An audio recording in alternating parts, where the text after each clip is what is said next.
Hi guys, I'm Ryan Christopher M. Tablada, and for this video, we will answer the different questions that were given to us by our professor, Jefferson Herrera. So without further ado, let's go! Shall we have breakfast together?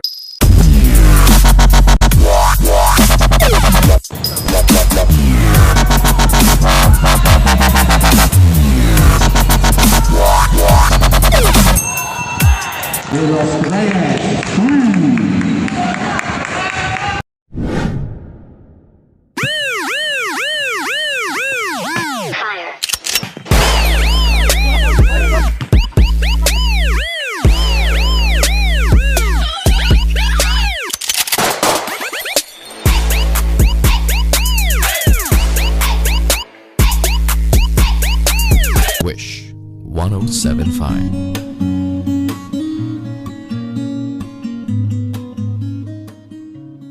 Wish 1075. If you're a boy, then girl you'd understand.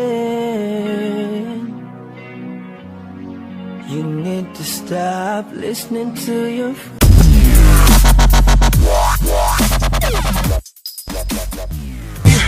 Cause you're hot and you're cold, you're yes then you're no, you're in and you're out, you're up and you're down, you're wrong when it's right, it's black and it's white, we fight, we break up, we kiss, we make up, you.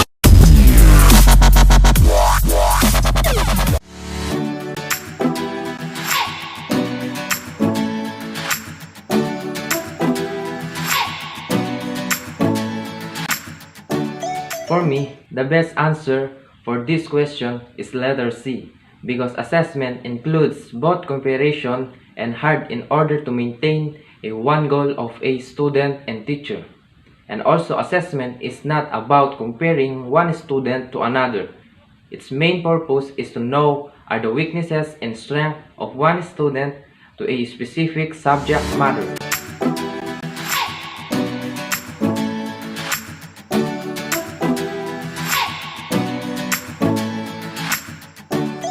My answer is letter D. Quality assessment procedure is a process wherein the evaluators choose the best way to create an assessment for better learning, so for that, teachers or evaluators need to inform students on what will be the assessment procedure to be used so that the student will be prepared on the assessment.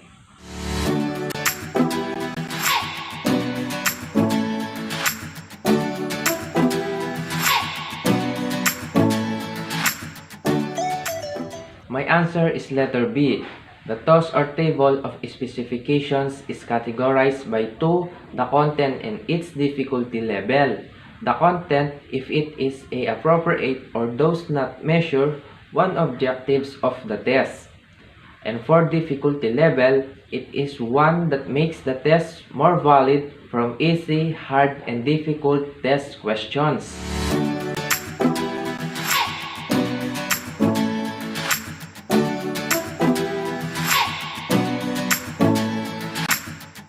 My answer is letter C. In order to know whether the test is valid, it is most important to know an estimate of reliability of the test. Reliability and validity are related concepts.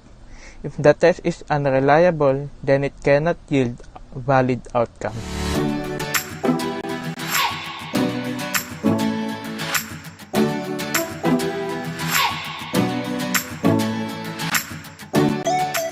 My answer for that question is letter C. It lacks validity because the skills that Ma'am Gia wanted to teach to her students is folk dancing. It is not appropriate to do an assessment tool consisted of written tests. It should be a performance task or an actual performance to know if the students know the steps or not.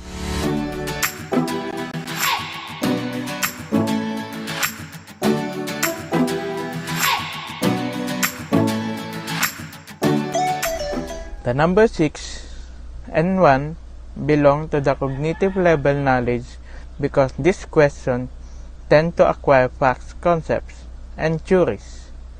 then the number 7 and 3 belongs to the cognitive level comprehension, where this question involves acquisition or awareness of the interrelationship of facts and concepts. And for the application, numbers 9 and 5 belongs to it because it triggers one knowledge or idea in one field of the study to another. And for analysis, the number 2 and 10 belongs here because this question required the student to break down ideas in order to get its answer. For the synthesis, the number 8, it entails putting together the components to acquire the answer. And lastly, for the evaluation, the number 4 question because it needs judgment or putting weight to a concept of principle.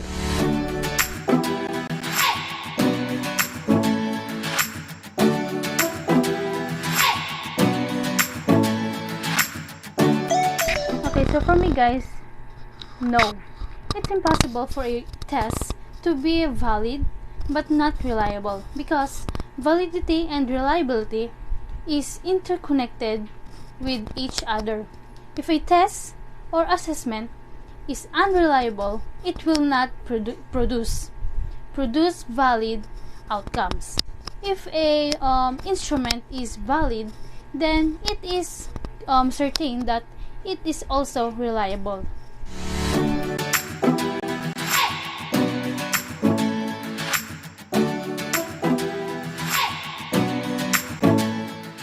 The KR21 or the Kuder-Richardson 21 is a formula that is used to determine internal consistency. We oftenly use the KR21 instead of KR20 because KR20 requires a lot of computation and it requires a computer program. So this is the formula of the KR21, which is K divided by K minus 1 times 1 minus M times K minus M divided by K times standard deviation squared. So the next step is we will now change the corresponding numbers of the letters. So K, which is 50, the number of the items of the test. So change it all. 50 minus 1 times 1 minus M stands for 35, the mean of the test, and times items of the test 50 minus mean 35 divided by K 50 times standard deviation, which is 5.5 squared. So next we will now compute the following in this parenthesis. So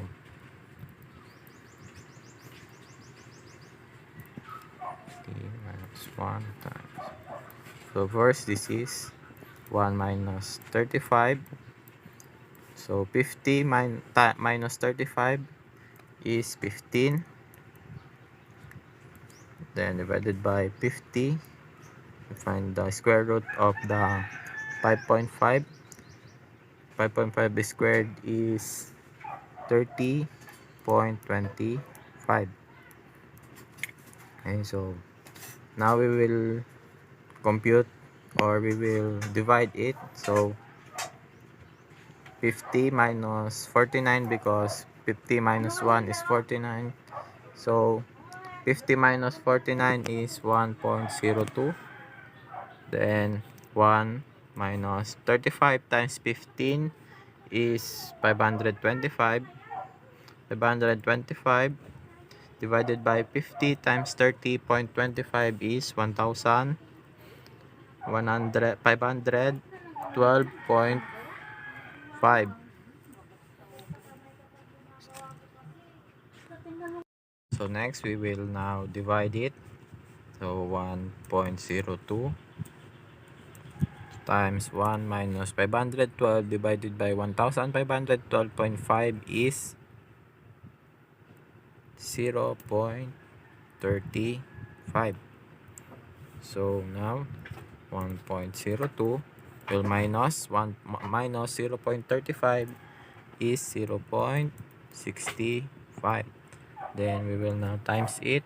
1.02 times 0.65 is equals to 0.66. So this is now the answer for the question number 8, 0.66.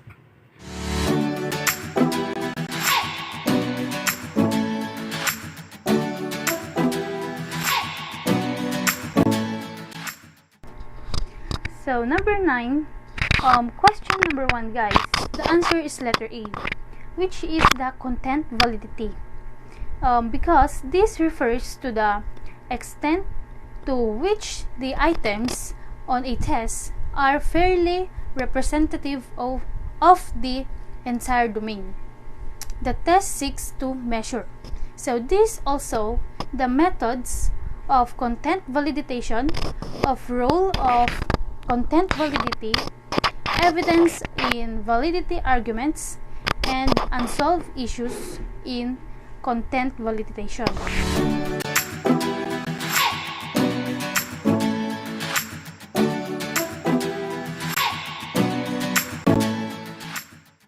Okay, so in number 9, question number 2, guys, the answer is letter B, which is the predictive, because it indicates the extent to which an individual's future level on the criteria is predicted from prior test performance, and also a score on a scale or test predicts scores or some criterion measures or measure.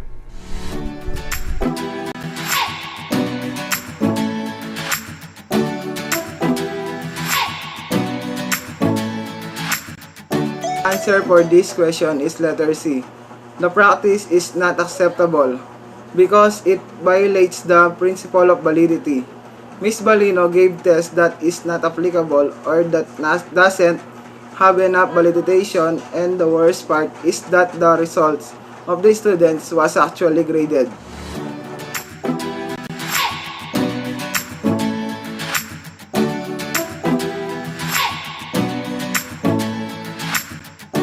My answer is letter D, criterion-related validity.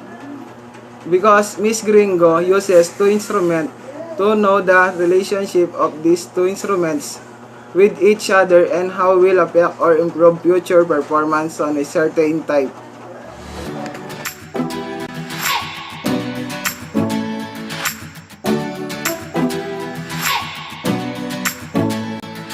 My answer is none of the above, because all those three situations that were given was to improve the validity of the test. None of them lowers it. And that's the end of our video. We hope you learned something from it. So thank you for watching.